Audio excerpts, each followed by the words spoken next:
This is Sincere, a Teacher Sincere's channel, and welcome once again.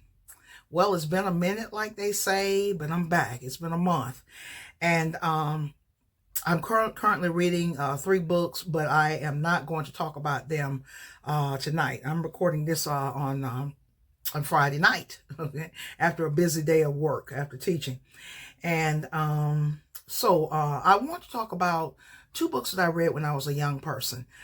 These are 2 classic novels, both by famous British writers, and they are, and I'm sure you've probably heard of at least one of them, Pride and Prejudice and A Tale of Two Cities, okay? I'm going to start talking about Pride and Prejudice first. Pride and Prejudice, I read it when I was a university student majoring in English literature. And when I read it at the time, I wasn't very impressed. Okay. My professors, and I think some of the other students were just, gushing over it, just loved it.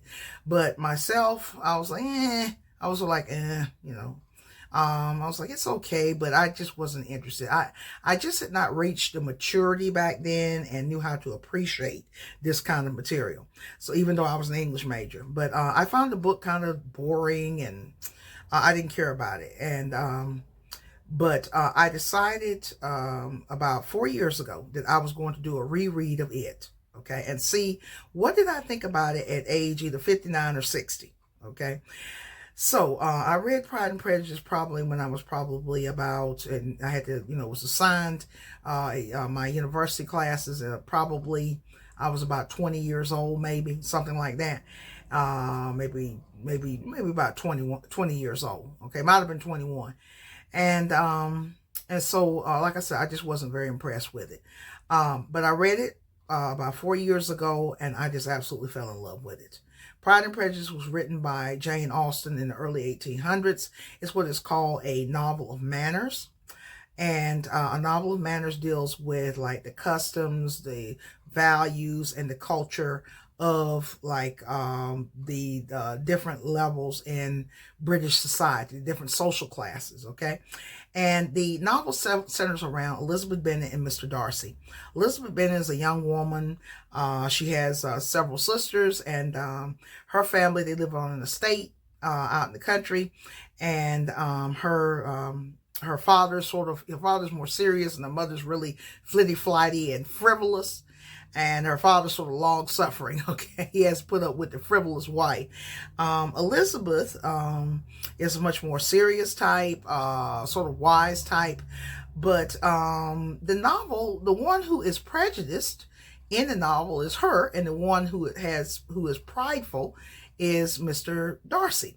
And they meet at a party, and Mr. Darcy starts off on the wrong foot. He is kind of, even though he is on the aristocratic side, he's a little bit socially awkward, okay? When I read it this time, I was like, oh, Mr. Darcy is shy. He plays off the shyness, I believe, to cover up, he tries to cover up by acting snooty, snobbish, okay? So like his nose in the air, he's not particularly rude, but he's just sort of, very aloof, like, I'm better than you, okay? And he starts off on the wrong foot. He doesn't want to dance with Elizabeth Bennet because he feels like she's not pretty enough, okay?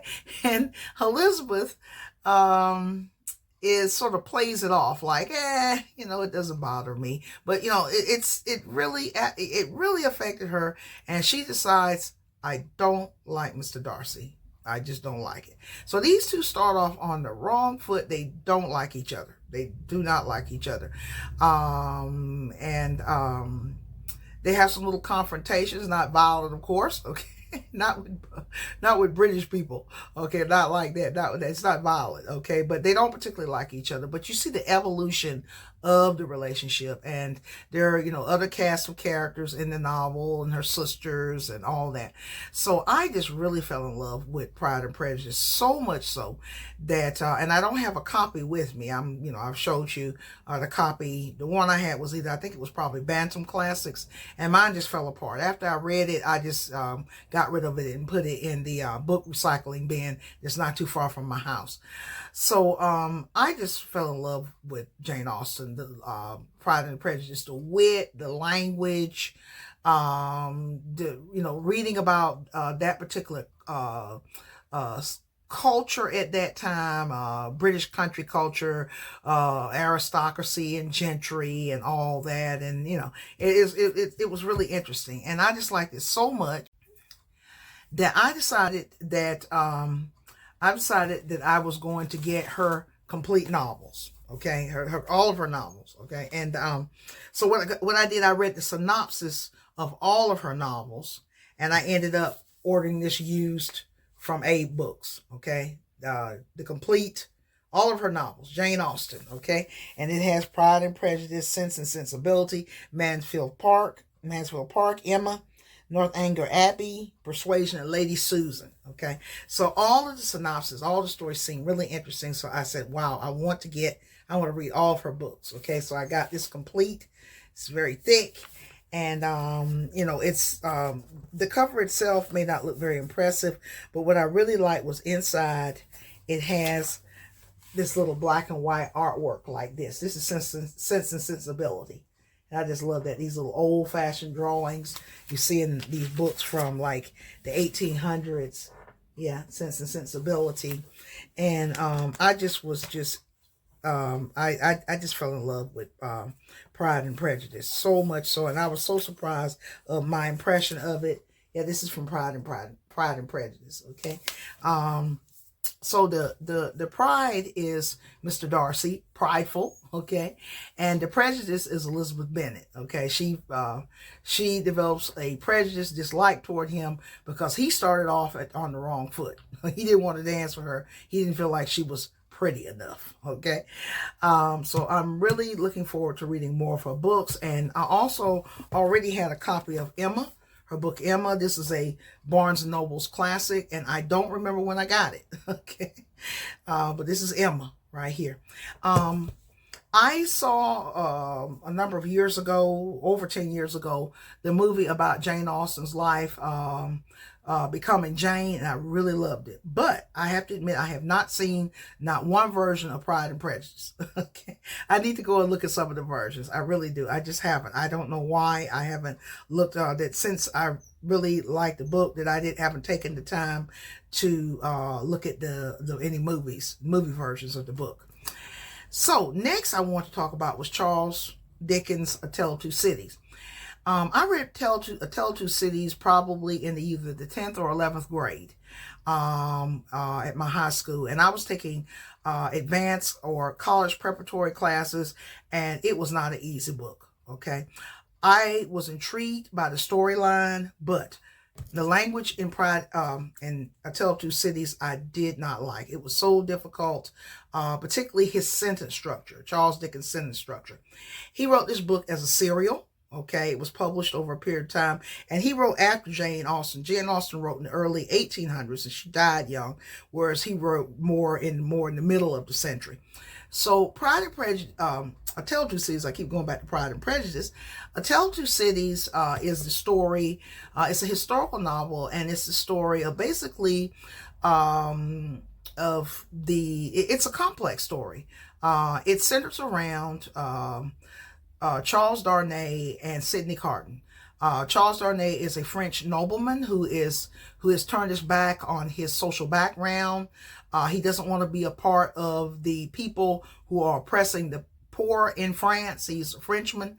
And Sidney Carton, who looks almost like his twin, who is a British lawyer, a barrister.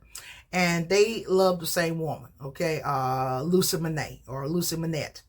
Lucy Manette's father had been oppressed by the system in France.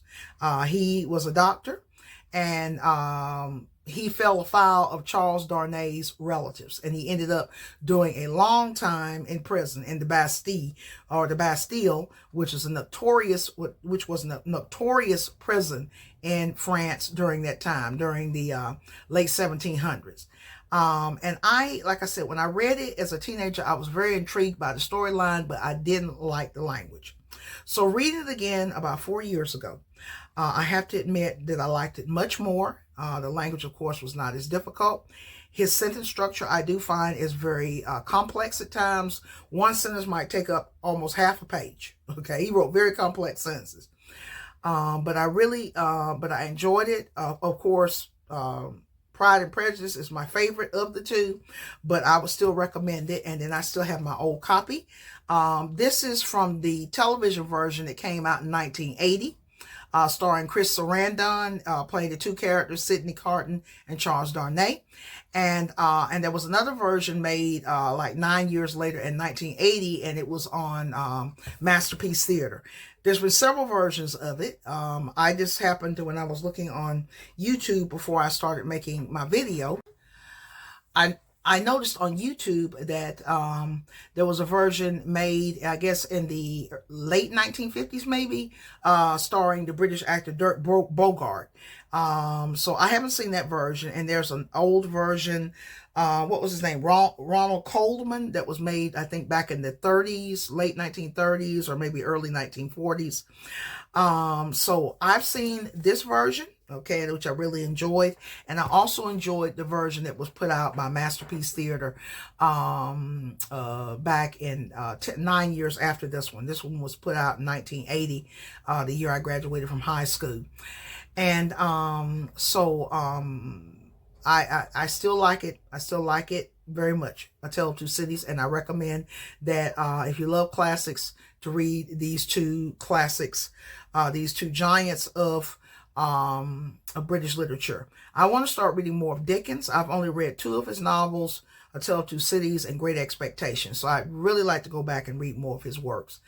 So, but yeah, so over time, my love of literature, even though I was a literature major, but a lot of the stuff that I had to read when I was majoring in English literature in university, a sizable amount of it I didn't like. Okay, but now I have to say that some of the things I had to read, I read when I was younger, with maturity and learning more about real life and developing a much more broader vocabulary than I had back then, and just the practice of reading over time. The more you read, the better you get at it. So you have to start out you have to start somewhere. So even though I was a literature major, I have to say that it's been a lot of growth, and I really appreciate these novels. So anyway, I'm going to end right here. So this video I've been planning for quite some time to give you my impressions of these 2 novels by 2 British literary giants from the 19th century, Jane Austen and Charles Dickens. All right, so I'm going to end here. I hope you enjoyed this video and learned something new. So this is Sincere. Until next time.